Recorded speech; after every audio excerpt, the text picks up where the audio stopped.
राधे राधा रानी की कृपा आप सब पर बनी रहे। आज की इस वीडियो में हम संतोषी माता व्रत कथा सुनेंगे। तो हम कथा शुरू करते हैं।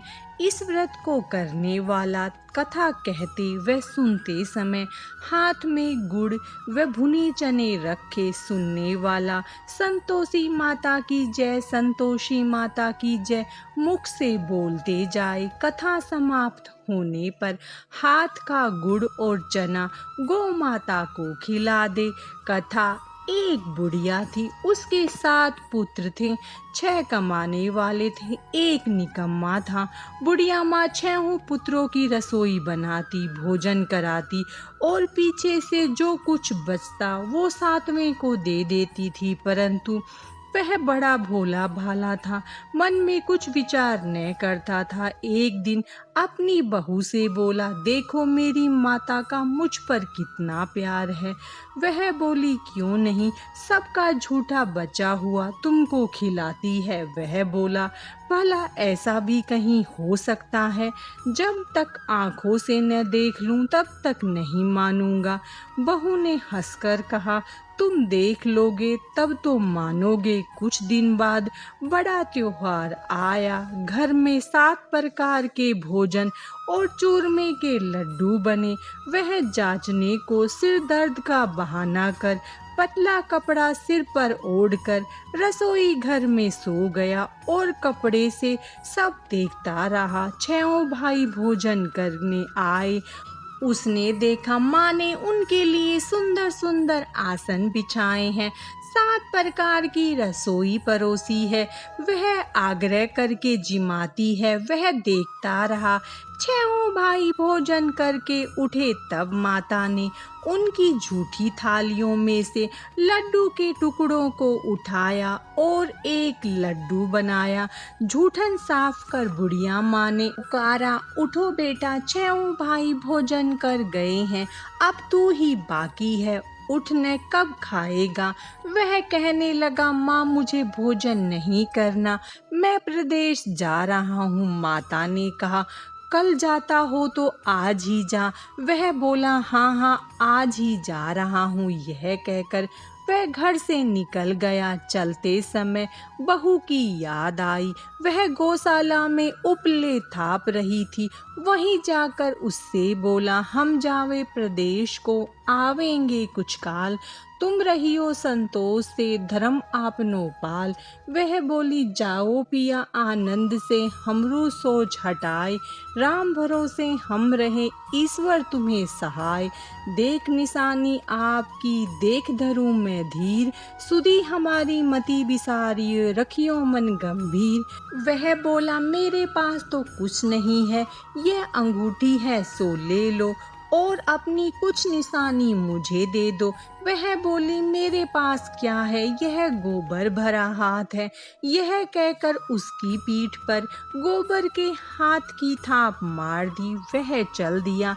चलते चलते दूर देश में पहुंचा। वहां पर एक साहूकार की दुकान थी। वहां जाकर कहने लगा, भाई मुझे नौकरी पर रख लो। साहूकार को जरूरत थी। वह बोला, रह जा। लड़के ने पूछा, तनख्वाह क्या दोगे? साहूकार ने कहा, काम देख कर दाम मिलेंगे। साहूकार के यहाँ नौकरी मिली। वह सवेरे 7 बजे से रात तक नौकरी बजाने लगा।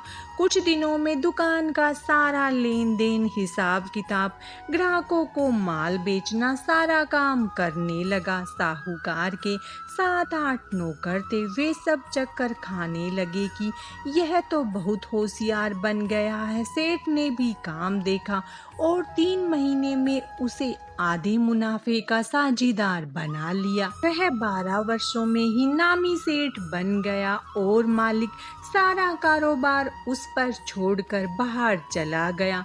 अब बहू पर क्या बीती सो सुनो।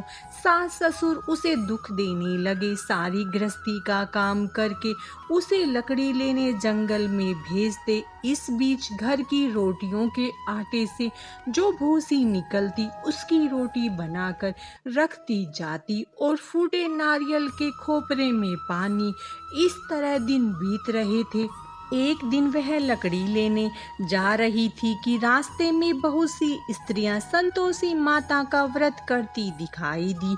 वह वहां खड़ी हो कथा सुनकर बोली, बहनों, यह तुम किस देवता का व्रत करती हो और इसके करने से क्या फल मिलता है?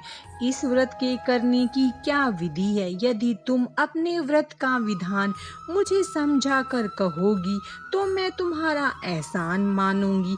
तब उनमें से एक स्त्री बोली, सुनो, ये संतोषी माता का व्रत है। इसके करने से निर्धनता, दरिद्रता का नाश होता है और लक्ष्मी आती है। मन की चिंताएं दूर होती है। घर में सुख होने से मन को प्रसन्नता और शांति मिलती है। निपुत्र को पुत्र मिलता है। प्रीतम बाहर गया हो तो जल्दी आवे। कुंवारी कन्या को मनपसंद वर मिले। राजद्वारे में बहुत दिनों से मुकदमा चलता हो तो वो खत्म हो जाए। सब तरह से सुख शांति हो। घर में धन जमा हो। पैसा जायदाद का लाभ हो। रोग दूर हो जावे तथा और जो कुछ मन में कामना हो वे सब इस संतोषी माता की कृपा से पूरी हो जाती हैं। इसमें संदेह नहीं है। वह पूछने लगी, यह व्रत कैसे किया जाता है, यह भी बताओ। वह भी बड़ी कृपा होगी। स्त्री कहने लगी, 1.25 रुपए का गुड़ चना लेना, इच्छा हो तो 5.25 रुपए का लेना या 11.25 रुपए का भी सहूलियत के अनुसार लेना। बिना परेशानी, श्रद्धा और प्रेम से जितना बन सके सवाया लेना है। 1.25 रुपए से 5.25 रुपए तथा इससे भी ज्यादा शक्ति और भक्ति के अनुसार ले। हर शुक्रवार को निराहार रहे। कथा कहना सुनना, इसके बीच कर्म नहीं टूटे। लगातार नियम पालन करना। सुनने वाला कोई न मिले तो घी का दीपक जला उसके आगे। जल के पात्र को रख कथा कहना, परंतु नियम नहीं टूटना चाहिए जब तक कार्य सिद्ध न हो। नियम का पालन करना और कार्य सिद्ध हो जाने पर ही व्रत का उद्यापन करना। 3 मास में माता फल पूरा करती है।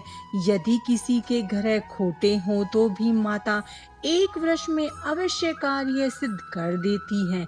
कार्य सिद्धि होने पर ही उद्यापन करना चाहिए, बीच में नहीं। उद्यापन में 2.5 सेर आटे का खाजा तथा इसी परिमाण में खीर, चने का साग करना। 8 लड़कों को भोजन कराना जहाँ तक मिले। देवर जेठ भाई बंधु कुटुंब के लड़के लेना। न मिले तो रिश्तेदारों और पड़ोसियों के लड़के बुलाना। उन्हें भोजन कराना। यथाशक्ति दक्षिणा दे माता का नियम पूरा करना। उस दिन घर में कोई भी खटाई न खावे। यह सुनकर बुढ़िया के लड़के की बहू चल दी। रास्ते में लकड़ी के बोझ को बेच दिया और उन पैसों से गुड़ चना ले माता के व्रत की तैयारी कर आगे चली और सामने मंदिर देख पूछने लगी, यह मंदिर किसका है? सब कहने लगे, संतोषी माता का मंदिर है। यह सुन माता के मंदिर में जा माता के चरणों में लौटने लगी। दीन होकर विनती करने लगी, माँ, मैं निपट मूर्ख हूँ, व्रत के नियम कुछ नहीं जानती। मैं बहुत दुखी हूँ। हे माता जगजननी, मेरा दुख दूर कर, मैं तेरी शरण में हूँ। माता को दया आई। एक शुक्रवार बीता कि दूसरे शुक्रवार को ही उसके पति का पत्र आया और तीसरे को भेजा हुआ पैसा भी आ पहुंचा। यह देख जेठानी मुंह सिकोड़ने लगी, इतने दिनों में पैसा आया, इसमें क्या बढ़ाई है? लड़के ताने देने लगे। काकी के पास अब पत्र आने लगे, रुपया आने लगा। अब तो काकी की खातिर बढ़ेगी। अब तो काकी बुलाने से भी नहीं बोलेगी। बेचारी सरलता से कहती, भैया पत्र आवे, रुपया आवे तो हम सब के लिए अच्छा है। ऐसा कहकर आंखों में आंसू भरकर संतोषी माता के मंदिर में आ मातेश्वरी के चरणों में गिरकर रोने लगी। माँ, मैंने तुमसे पैसा नहीं मांगा, मुझे पैसे से क्या काम है? मुझे तो अपने सुहाग से काम है। मैं तो अपने स्वामी के दर्शन और सेवा मांगती हूँ। तब माता ने प्रसन्न होकर कहा, जा बेटी, तेरा स्वामी आएगा। यह सुन खुशी से बावली होकर घर में जा काम करने लगी। अब संतोषी माँ विचार करने लगी, इस भोली पुत्री को मैंने कह तो दिया तेरा पति आवेगा, वह आवेगा कहाँ से? वह तो सपने में भी इसे याद नहीं करता, उसे याद दिलाने मुझे जाना पड़ेगा। इस तरह माता बुढ़िया के बेटे के पास जा सपने में प्रकट हो कहने लगी, साहूकार के बेटे सोता है या जागता है? वह बोला, माता सोता भी नहीं हूँ, जागता भी नहीं हूँ, बीच में ही हूँ, कहो क्या आज्ञा है? माँ कहने लगी, तेरा घर बार कुछ है या नहीं? वह बोला, मेरा सब कुछ है माता, माँ बाप भाई बहन बहू, क्या कमी है? माँ बोली, भोले पुत्र, तेरी स्त्री घोर कष्ट उठा रही है, तेरे माँ बाप उसे दुख दे रहे हैं, वह तेरे लिए तरस रही है, तो उसकी सुधि ले। वह बोला, हाँ माता, यह तो मुझे मालूम है, परंतु मैं जाऊं तो जाऊं कैसे? प्रदेश की बात है, लेन देन का कोई हिसाब नहीं, कोई जाने का रास्ता नजर नहीं आता, कैसे चला जाऊं? माँ कहने लगी, मेरी बात मान, सवेरे नहा धोकर संतोषी माता का नाम ले, घी का दीपक जला, दंडवत कर दुकान पर जा बैठना। देखते ही देखते तेरा लेन देन सब चूक जाएगा, जमा माल बिक जाएगा, सांझ होते होते धन का ढेर लग जाएगा। सवेरे बहुत जल्दी उठ उसने लोगों से अपने सपने की बात कही तो वे सब उसकी बात अनसुनी कर दिल लगी उड़ाने लगे। कहीं सपने भी सच होते हैं। एक बूढ़ा बोला, देख भाई, मेरी बात मान, इस प्रकार साथ झूठ करने के बदले देवता ने जैसा कहा है वैसा करने में तेरा क्या जाता है? वह बूढ़े की बात मान, स्नान कर, संतोषी माता को दंडवत कर, घी का दीपक जला, दुकान पर जा बैठा। थोड़ी देर में वह क्या देखता है कि देने वाले रुपया लाए, लेने वाले हिसाब लेने लगे, कोठे से भरे सामान खरीद कर नगद दाम में सौदा करने लगे। शाम तक धन का ढेर लग गया। माता का चमत्कार देख प्रसन्न हो मन में माता का नाम ले घर ले जाने के वास्ते गहना कपड़ा खरीदने लगा और वहाँ के काम से निपटकर घर को रवाना हुआ। वहाँ बहू बेचारी जंगल में लकड़ी लेने जाती, लौटते वक्त माँ के मंदिर पर विश्राम करती थी। वह तो उसका रोजाना रुकने का स्थान था। दूर से धूल उड़ती देख वह माता से पूछती है, हे माता, यह धूल कैसी उड़ रही है? माँ कहती है, हे पुत्री, तेरा पति आ रहा है, अब तू ऐसा कर, लकड़ियों के 3 बोझ बना ले, एक नदी के किनारे रख, दूसरा मेरे मंदिर पर और तीसरा अपने सिर पर रख। तेरे पति को लकड़ी का गट्ठर देखकर मोह पैदा होगा, वह वहाँ रुकेगा, नाश्ता पानी बना खाकर माँ से मिलने जाएगा। तब तू लकड़ियों का बोझ उठाकर घर जाना और बीच चौक में गट्ठा डालकर 3 आवाजें जोर से लगाना, लो सासू जी लकड़ियों का गट्ठा लो, भूसी की रोटी दो, नारियल के खोपरे में पानी दो, आज कौन मेहमान आया है? माँ की बात सुन वह बहुत अच्छा माता कहकर प्रसन्न हो लकड़ियों के 3 गट्ठे ले आई। एक नदी के तट पर, एक माता के मंदिर पर रखा। इतने में ही एक मुसाफिर आ पहुंचा। सूखी लकड़ी देख उसकी इच्छा हुई कि अब यहीं विश्राम करे और भोजन बना खाकर गांव जाए। इस प्रकार भोजन बना विश्राम कर वह गांव को गया। सबसे प्रेम से मिला। उसी समय बहू सिर पर लकड़ी का गट्ठा लिए आती है। लकड़ी का भारी बोझ आंगन में डाल जोर से 3 आवाज देती है, लो सासू जी लकड़ी का गट्ठा लो, भूसी की रोटी दो, नारियल के खोपरे में पानी दो, आज कौन मेहमान आया है। यह सुनकर सास बहारा अपने दिए हुए कष्टों को भुलाते हुए कहती है, बहू ऐसा क्यों कहती है, तेरा मालिक ही तो आया है। आ बैठ, मीठा भात खा, भोजन कर, कपड़े गहने पहन। इतने में आवाज सुनकर उसका स्वामी बाहर आता है और अंगूठी देख व्याकुल हो माँ से पूछता है, माँ यह कौन है। माँ कहती है, बेट यह तेरी बहू है, आज 12 वर्ष हो गए, तू जब से गया है तब से सारे गांव में जानवर की तरह भटकती फिरती है, काम काज घर का कुछ करती नहीं, 4 समय आकर खा जाती है। अब तुझे देखकर भूसी की रोटी और नारियल के खोपरे में पानी मांगती है। वह लज्जित हो बोला, ठीक है माँ, मैंने इसे भी देखा और तुम्हें भी देखा है। अब मुझे दूसरे घर की ताली दो तो मैं उसमें रहूं। तब माँ बोली, ठीक है बेटा, जैसी तेरी मर्जी, कहकर ताली का गुच्छा पटक दिया। उसने ताली ले दूसरे कमरे में जो तीसरी मंजिल के ऊपर था खोलकर सारा सामान जमाया। एक दिन में ही वहां राजा के महल जैसा ठाठ बाट बन गया। अब क्या था, वे दोनों सुखपूर्वक रहने लगे। इतने में अगला शुक्रवार आया। बहू ने अपने पति से कहा कि मुझे माता का उद्यापन करना है। पति बोला, बहुत अच्छा, खुशी से करो। वह तुरंत ही उद्यापन की तैयारी करने लगी। जेठ के लड़कों को भोजन के लिए कहने गई। उसने मंजूर किया, परंतु पीछे जेठानी अपने बच्चों को सिखलाती है, देखो रे, भोजन के समय सब लोग खटाई मांगना, जिससे उसका उद्यापन पूरा न हो।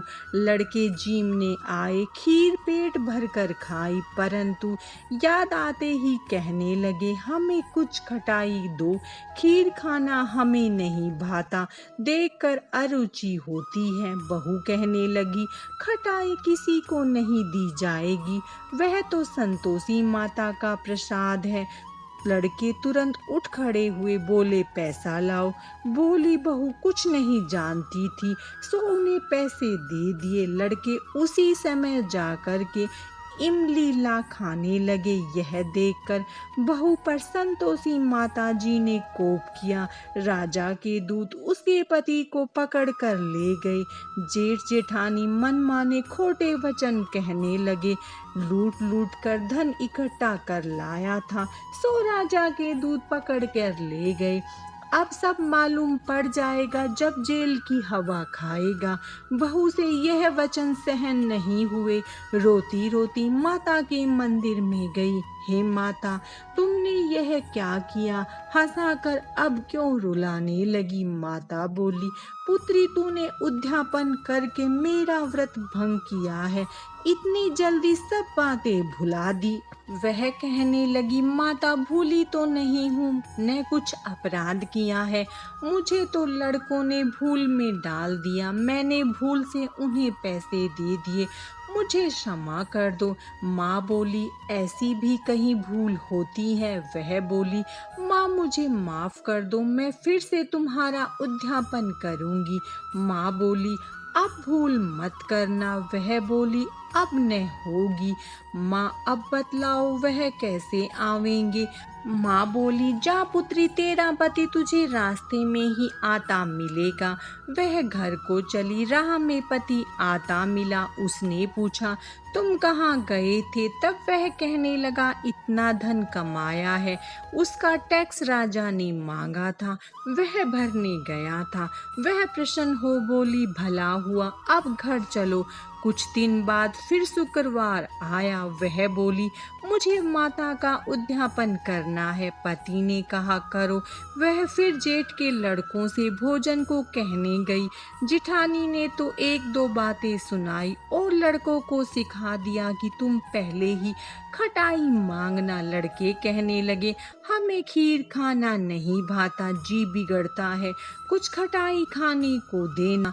वह बोली, खटाई खाने को नहीं मिलेगी, आना हो तो आओ। वह ब्राह्मण के लड़कों को ला भोजन कराने लगी। यथाशक्ति दक्षिणा की जगह एक एक फल उन्हें दिया। इससे संतोषी माता प्रसन्न हुई।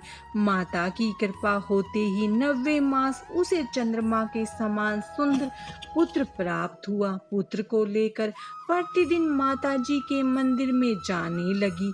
माँ ने सोचा कि यह रोज आती है, आज क्यों न मैं ही इसके घर चलूं, इसका आसरा देखूं तो सही। यह विचार कर माता ने भयानक रूप बनाया। गुड़ चने से सना मुख, ऊपर सूंड के समान होठ, उस पर मक्खियां भिन भिना रही थी।